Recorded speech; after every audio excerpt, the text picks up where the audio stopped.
nós temos. Já pecamos a beça. É impossível agradarmos a Deus. Somos pecadores, somos maus. E Deus é completamente santo, perfeito. Como é que eu, mal, pecador, errante, xingo, tenho pensamentos obscuros, falo coisa que não devo, como é que eu vou me chegar a Deus? Não tem como não. Por isso nós estamos condenados. Só há uma solução para isso. É entregar a vida por aquele que morreu em nosso lugar. Jesus na cruz estava recebendo a ira de Deus, a ira de um Deus santo contra o pecado, que era para ser derramado na minha vida e na sua vida. Jesus levou na cruz. Jesus pagou pelo meu pecado. Se não fosse Jesus, eu teria que pagar pelo meu pecado. Quem está nos assistindo, se não entregar a vida para Jesus, vai pagar pelos seus pecados.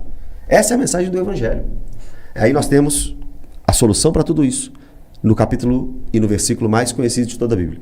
Porque Deus amou o mundo de tal maneira que deu o seu Filho unigênito para todo aquele que nele crê não pereça, mas tenha a vida eterna. Isso é o Evangelho. É sobre isso que a igreja deveria estar pregando.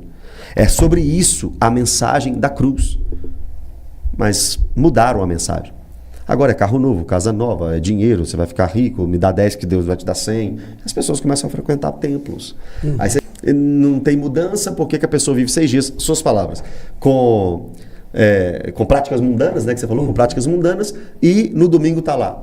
Porque elas não entenderam a mensagem do Evangelho. Elas não entenderam o que Jesus fez na cruz. Nós temos a ideia hoje de que Jesus morreu numa cruz para me dar uma vida melhor aqui nessa terra. Não foi para isso. Foi para te livrar da condenação eterna. Quando a gente não tem essa mensagem sendo pregada nas igrejas, vira uma... como é que chama aquele negócio lá do... Pode citar nomes aqui, né? Claro, né? Pode. Do Silvio Santos lá, a Porta dos Desesperados, vira telecena, a igreja vira tudo. E aí tem um monte de gente interesseira, né? E aí, acaba... em contrapartida, tem aquelas pessoas que já optam por não ir no culto, na igreja, e falam o seguinte: não preciso, eu sou cristão, então eu preciso ter práticas cristãs, mas não preciso de ir ao templo. E com relação a isso, o que você diz dessas pessoas? Eu digo que também está errado, porque não é nem 8 nem 80. Hebreus capítulo 10, versículo 25, é um dos textos mais usados para combater isso. Isso aí que você está dizendo chama-se desigrejado. E hoje tem crescido muito o número de desigrejados.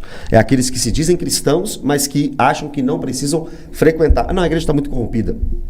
Irmão, escuta, eu sou pastor e eu sou responsável por uma igreja. E eu sei do que essas pessoas estão falando. Porque é verdade mesmo. Tem muita gente corrompida, tem muita gente suja no meio, tem. Mas o erro deles é errado ser um pastor corrupto, claro. É errado ser um pastor que rouba o dinheiro da igreja? É claro que é. É pecado, é errado. Um pastor que hoje está mais artista do que pastor, está errado. Mas você abandonar o corpo de Cristo, por isso, também é errado. É isso que as pessoas não analisam, porque se o pastor está tendo uma conduta errada, procura uma igreja séria. Tem igreja séria, tem pastor sério, tem gente que quer fazer a obra séria. E Hebreus capítulo 10, versículo 25, a Bíblia diz: não deixemos de congregar-nos, como é o costume de alguns. Antes, façamos admoestações, e tanto mais quanto vedes que o dia do Senhor, se aproxima. Então, existe uma regra para o cristão. Congregue. Em Atos capítulo... Congregar é estar juntos no mesmo lugar, né? Em Atos capítulo 2, a partir do versículo 42, a Bíblia diz que os cristãos permaneciam na doutrina dos apóstolos, no partir do pão, na comunhão e na oração.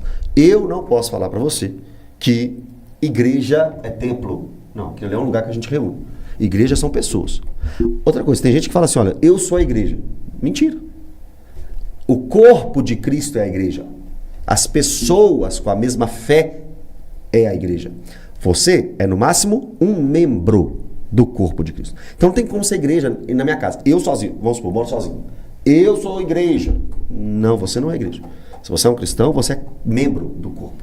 E o membro tem que estar junto com o corpo. Paulo escreveu suas cartas para a igreja. Paulo escreveu para Tito, para Timóteo. Não, porque... Deixa eu explicar, porque assim, eu acabei de falar, né? Paulo escreveu suas cartas para igrejas. É verdade. Aí chega um desigrejado e fala assim: não, mas Paulo escreveu também só para homens. Verdade. Filemão escreveu para Timóteo, Tito, mas Timóteo e Tito estavam pastoreando igrejas. Uhum. E quando Paulo escreve para homens, ele escreve com o intuito de abençoar igrejas. Paulo escreveu para a igreja de Éfeso, Paulo escreveu para a igreja de Colossos, Paulo escreveu para a igreja de Tessalônica, igrejas, pessoas reunidas.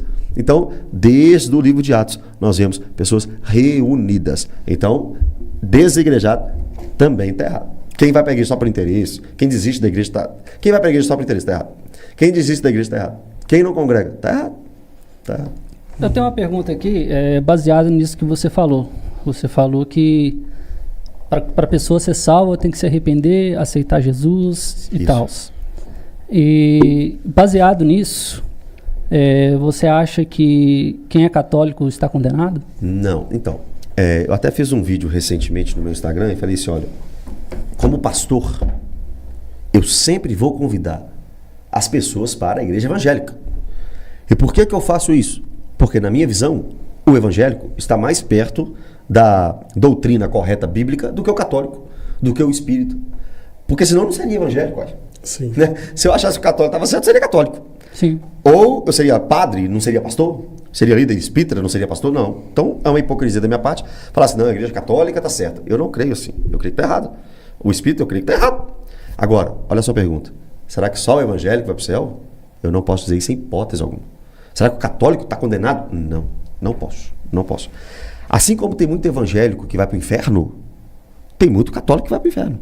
E tem católico que vai para o céu, e tem evangélico que vai para o céu também. Então, eu não vejo que todo católico vai para o inferno, não. Agora, todo católico, evangélico, budista, seja o que for, que vive na prática do pecado, todo e qualquer tipo de pecado, e que não se arrependeu dos seus pecados, e não buscou em Jesus a salvação, esse está condenado. Não é porque eu acho, não. É porque está escrito na Bíblia. A Bíblia é o meu manual de fé e prática. Tem gente que se diz cristã e vive do jeito dela. Ah, não, eu sou cristão, mas isso aqui eu não acredito. Esse aqui é o manual de fé e prática do cristão. É esse aqui. Se você se diz cristão, você tem que seguir isso aqui. Ah, não, mas eu não... Não. Aí eu postei outro dia também. Eu sou muçulmano agora. A partir de agora eu sou muçulmano, mas Maomé não é o meu profeta. Tem como? Não faz sentido. Não faz sentido. Então, se você se diz cristão, obedece isso aqui. Obedece esse livro. Obedece a palavra. Então, quem vive fora da palavra é porque não se arrependeu dos seus pecados. E esse está condenado. Perfeito. Agora, quem corre a Jesus, ele é o único caminho, a verdade e a vida. Ninguém vem ao Pai, a não ser por mim. Não é por placa de igreja, é por Jesus. É o famoso cristão light, né? O cara que segue só o que convém. Perfeito. Isso aqui virou self-service. Até porque o católico também é cristão, né? Então, gostei da sua resposta. Mas e aqueles povos, até que é difícil, né? Algum lugar que não tenha chegado a palavra de Deus, falar sobre o cristianismo, né? Mas tem os lugares. E aquele lugar que a pessoa não teve oportunidade de ouvir falar sobre Jesus e tudo mais, aquelas pessoas são convidadas, condenadas ao inferno e acabou? Ou você acha que... Não. Se não ouviu o evangelho, não tem salvação. Se... O exemplo que a gente mais usa, né? A tribo indígena, mais distante, não sei de onde aí, nunca ouviu o evangelho, nunca foi um missionário lá. Essa pessoa vai para o inferno? Primeiro, eu creio que o próprio Deus pode se manifestar em pregação. Deus pregou para Abraão, Jesus pregou para Saulo de Tarso. Agora, se a pessoa não ouvir o evangelho, está condenada. Está condenada. Por que você acha isso, Mateus? Primeiro, eu não acho nada. Eu sigo o livro sagrado. Eu sigo a Bíblia. E a Bíblia diz que aprove a Deus salvar o homem pela loucura da pregação. A Bíblia também diz em Romanos que a fé vem por ouvir e ouvir a palavra de Deus. E no mesmo Romanos diz, como ouvirão se não há quem pregue? Então não existe salvação sem pregação. Por quê? Porque a exposição da mensagem de Jesus na cruz é que salva. A pessoa precisa crer em Jesus. Ah, não, mas o índio crê que existe um Deus. Paulo diz que isso condena. Isso torna a situação da pessoa pior, porque reconhece que existe um Deus, mas que não o adora como Deus. E aí começa a autolatria, eu adoro a mim mesmo, ou idolatria. O que é idolatrar? Idolatria é dar à criação o valor que só Deus tem. É prestar culto à criação e não ao Criador. Quando você sabe que tem um Criador, mas começa a adorar o Deus Sol, o Deus não sei o quê, isso é idolatria, isso é pecado. E aí você me pergunta, não, mas não seria injustiça? Paulo trata disso em Romanos capítulo 9, mas a Bíblia deixa bem claro que não é injustiça. Sabe por que não é injustiça? Porque ninguém merece a salvação. Todos merecem a condenação, por serem pecadores. Esse é o ponto que a gente tem que mudar. Nós viemos de Adão, todos pecaram. Quem merece o céu? O índio merece o céu? O índio merece o inferno. Eu mereço o inferno. Todos nós merecemos o inferno.